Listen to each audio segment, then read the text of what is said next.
Bien. Estamos hablando de la introducción de la innovación en el sistema sanitario y evaluando la situación actual y las perspectivas de futuro. Voy a referirme a todo ello desde el punto de vista del clínico, desde luego en el ámbito que conozco, que es el ámbito oncológico, y debo decir que por una parte soy clínico, fundamentalmente, por otra soy el responsable de un servicio y tengo que tener intercambios de opinión con mis directores, y también formo parte de una comisión de evaluación de medicamentos autonómica, con lo cual tengo una perspectiva un poco amplia de todo esto, pero fundamentalmente me considero clínico y creo que hay que entender así el trabajo cotidiano. La misión del clínico podemos resumirla en que, como médico del paciente, que es lo más importante, tiene que atender todas las necesidades del paciente a nivel físico, a nivel emocional y también a nivel social, a nivel de su ámbito familiar, de su ámbito de relación. Y tiene que hacerlo adecuadamente. Adecuadamente en un sentido también amplio y profundo, exigente, lo cual obliga a evaluar todas las posibilidades, todas las necesidades, todas las opciones y hacer una decisión responsable y adecuada a las necesidades del paciente. Pero además de ser el médico del paciente individual, somos profesionales de una organización sanitaria. Tenemos que actuar de acuerdo con la normativización vigente en la organización y tenemos que respetar pues, las normas establecidas a nivel estatal dentro del marco del Sistema Nacional de Salud, a nivel autonómico, dentro de las normas propias de cada servicio de salud, por ejemplo, en mi caso, Osakidetza, y también existen algunas normas específicas dentro de cada hospital que también debemos cumplir como profesionales. Entonces, pasamos ya a la que podemos entender por innovación desde el punto de vista del clínico. Afortunadamente, todos los ponentes que han estado presentando, Iñaki, Cristina y Ana, han ido adelantando bastantes conceptos en muchos sentidos que voy a mencionar y por lo tanto lo haré de una forma rápida, pero vaya, ya os va a coger preparados. Lo que tenemos que evaluar, lo más importante, es la mejoría de los resultados. Lo que se espera de la innovación es mejoría de los resultados, disminución de la toxicidad y calidad de vida. Los resultados, por ejemplo, se pueden medir en supervivencia global, se entiende bien el término. Supervivencia libre de enfermedad, que quiere decir el tiempo que tarda un paciente desde que es tratado y vive potencialmente curado, pensando que está curado, hasta que aparece de nuevo una recaída, si se produce. Y también otro parámetro importante es el de la supervivencia libre de progresión tumoral. En ese caso hablamos de un paciente que tiene enfermedad activa, conocida, que con el tratamiento es controlada, es frenada, a veces incluso se consigue que desaparezca, a veces definitivamente y a veces, la mayoría de los casos desgraciadamente, de una forma temporal, y eso define el tiempo que está sin evidencia de empeoramiento de la enfermedad, con la enfermedad controlada, ¿no? Y en algunos casos no se puede hablar de incrementos cuantitativos en supervivencia, sino de mejoría de los síntomas, reducción del dolor, mejoría de la astenia, de ese cansancio tan frecuente en estos pacientes, o de otro tipo de problemas. La disminución de la toxicidad, pues hay numerosos tipos de toxicidad bien conocidos y hay medicamentos que pueden no mejorar los resultados, pero sí mejorar la tolerancia de los pacientes, y eso es una innovación a veces muy bien acogida, ¿no? Y muy importante.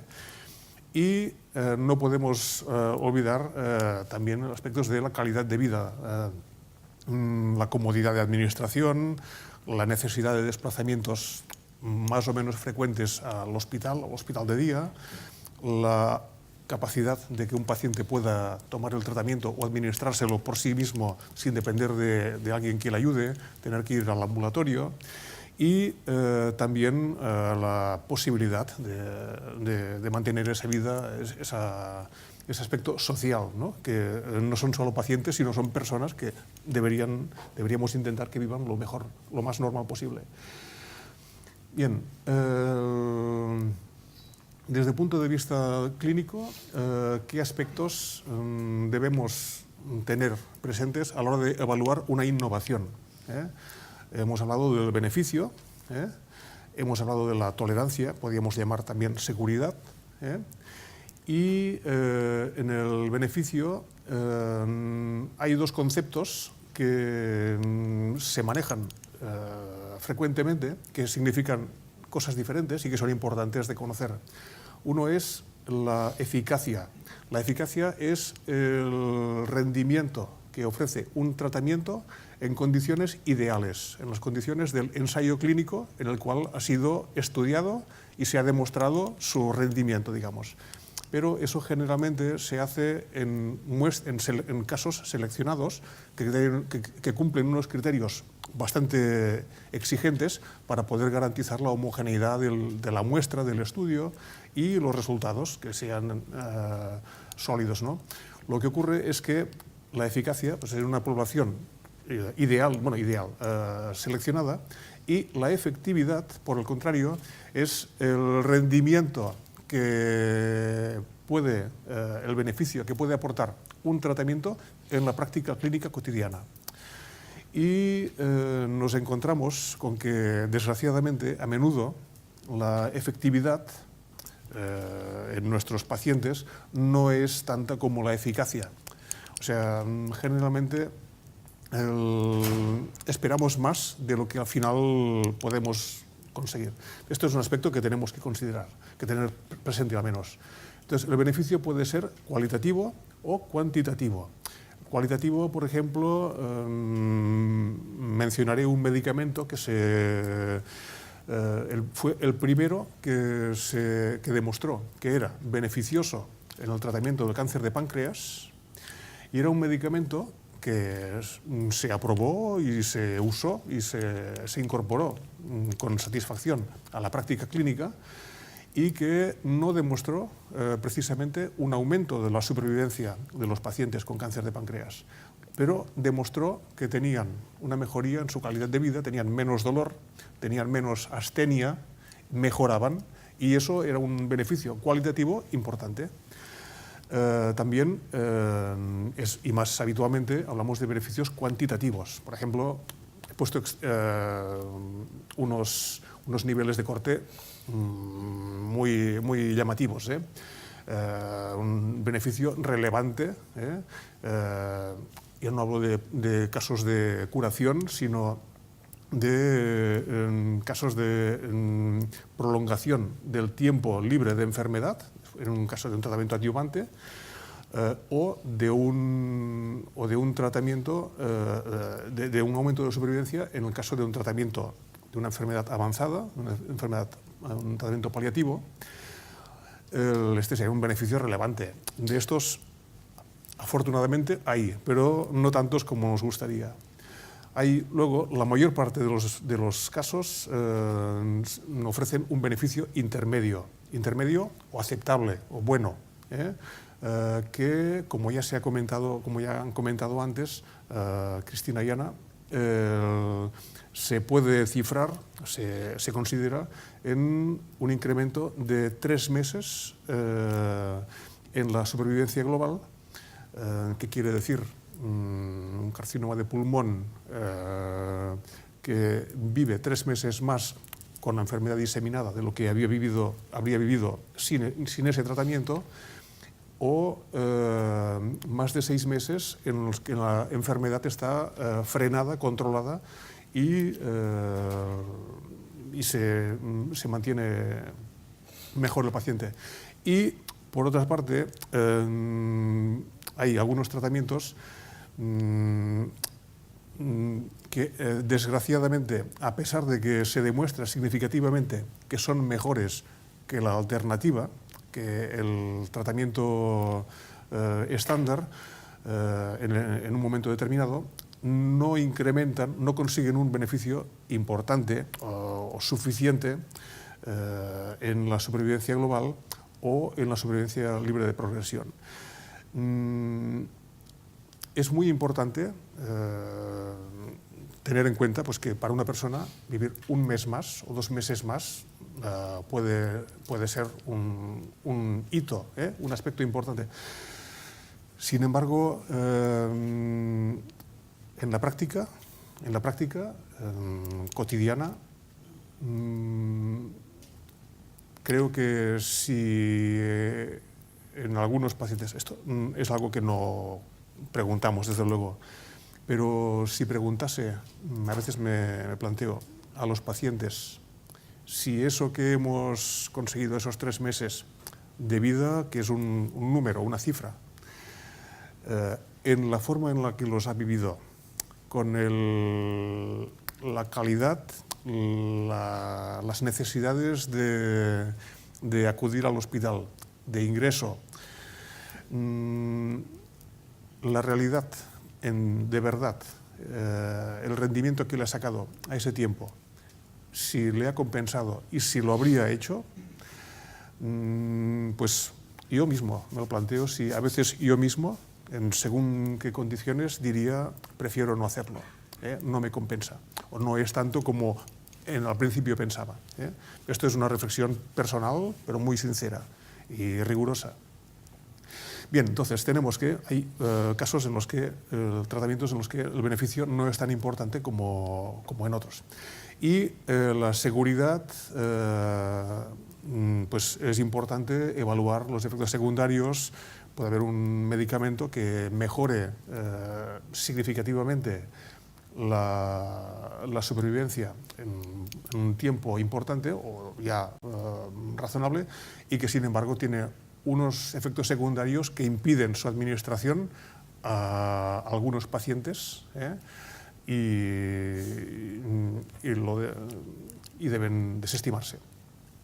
Bueno, y por último, además del beneficio y la seguridad, y enlazando ya con alguna de las intervenciones y situándonos en el contexto en el que estamos, tenemos que evaluar también, incluso siendo clínicos, el impacto económico de la decisión de tratar que podemos tener. Desde luego que no debe ser el criterio principal, no es el criterio por el que hay que decidir tratar a un paciente con un determinado medicamento, no, pero es algo que no podemos apartar completamente. A veces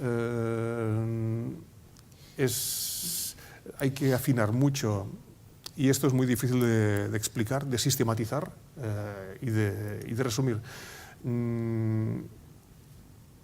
Se puede conseguir un beneficio a una persona, aplicar un beneficio a un paciente con un medicamento sencillo, a veces más económico y menos tóxico, que aunque da un resultado en cifras menos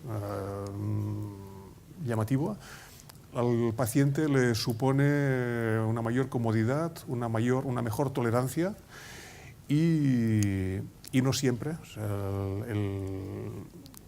el medicamento más moderno, el más novedoso y a menudo el más caro, le aporta el beneficio que le puede ofrecer el otro. O sea, son aspectos que tenemos que tener en cuenta a la hora de evaluar.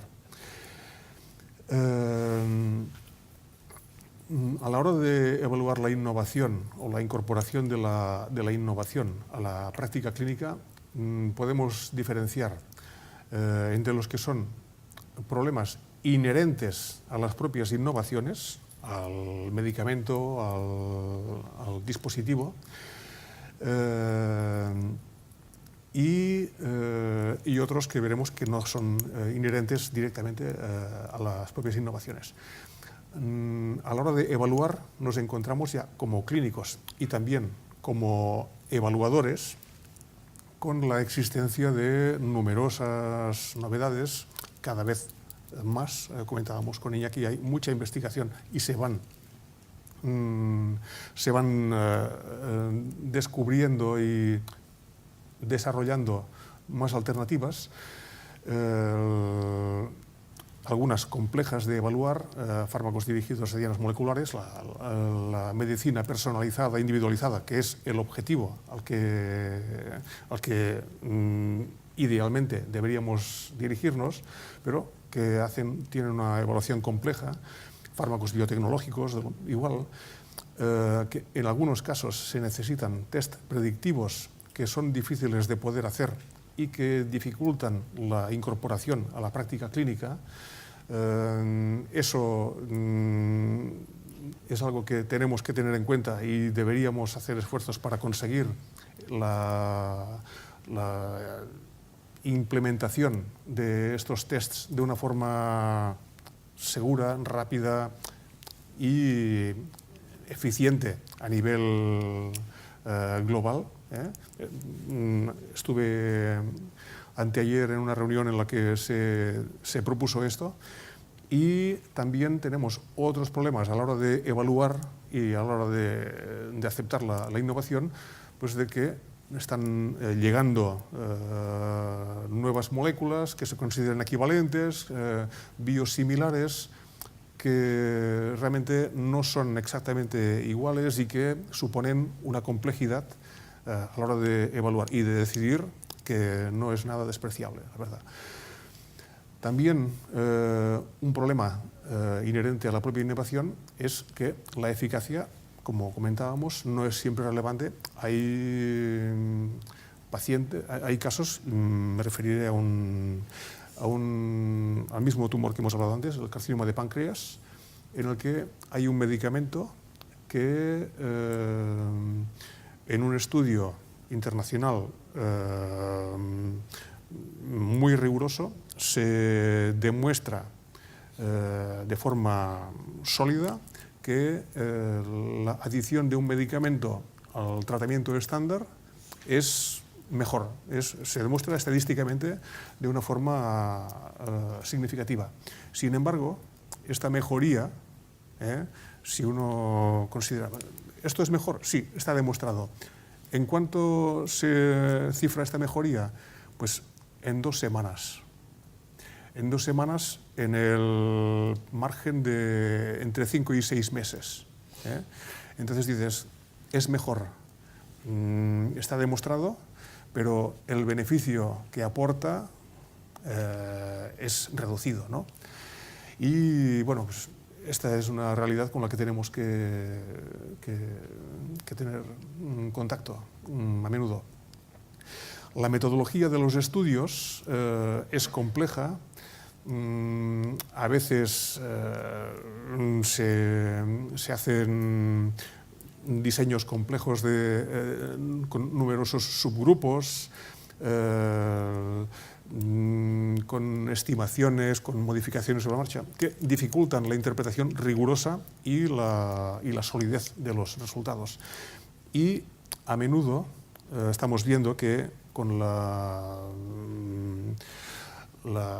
rapidez de divulgación de los conocimientos, los resultados se publican, se publicitan, no después de un tiempo completo de desarrollo del estudio, sino a veces después de una evaluación interina, lo que se llama. En una primera evaluación, no la definitiva prevista inicialmente, sino que en una primera evaluación se encuentra un resultado favorable y se divulga ya, se publicita y se crea una expectativa al mundo que dificulta la evaluación y la incorporación. Luego, precios elevados es algo que ya no hace falta comentar. Entonces, los problemas no inherentes a las innovaciones a nivel de la evaluación y a nivel de la incorporación de las innovaciones a la práctica cotidiana. Se ha mencionado ya pues, que hay diferentes niveles de decisión. La EMA, la Agencia Europea del Medicamento, autoriza la FDA en Estados Unidos, la EMA en Europa. La autorización de un medicamento no quiere decir que esté... 3 minutos, vaya. La EMA autoriza, el Ministerio de Sanidad tiene que negociar el precio, las comunidades autónomas son las que tienen que pagar, son las que al final tienen que pagar lo que el Ministerio, el precio que ha negociado el Ministerio, y los hospitales en su guía farmacoterapéutica o en sus formularios incorporan o no los medicamentos que están disponibles. Entonces, eso genera diferencias entre comunidades autónomas e incluso podría ser dentro de los hospitales de una misma comunidad autónoma. Y eso genera un lógico debate sobre la equidad. Y se ha mencionado el NICE y otras agencias de evaluación. Los criterios, hay multitud de organismos y de posibilidades de evaluación, pero en muchos casos no hay una homogeneidad, que se dificulta la evaluación. Y otros problemas no inherentes a las propias innovaciones son las restricciones presupuestarias en sentido descendente. Ministerio, comunidades, hospitales, y dependen de la sensibilidad de los gestores a cada nivel. Puede haber directores más comprensivos que otros. Hay una presión en el ámbito profesional por un lógico deseo de incorporar la novedad, presión de estar ante el paciente y la familia, que es algo que vivimos cotidianamente, una presión social por la facilidad de acceso a la información y que lógicamente es interpretada con un sesgo.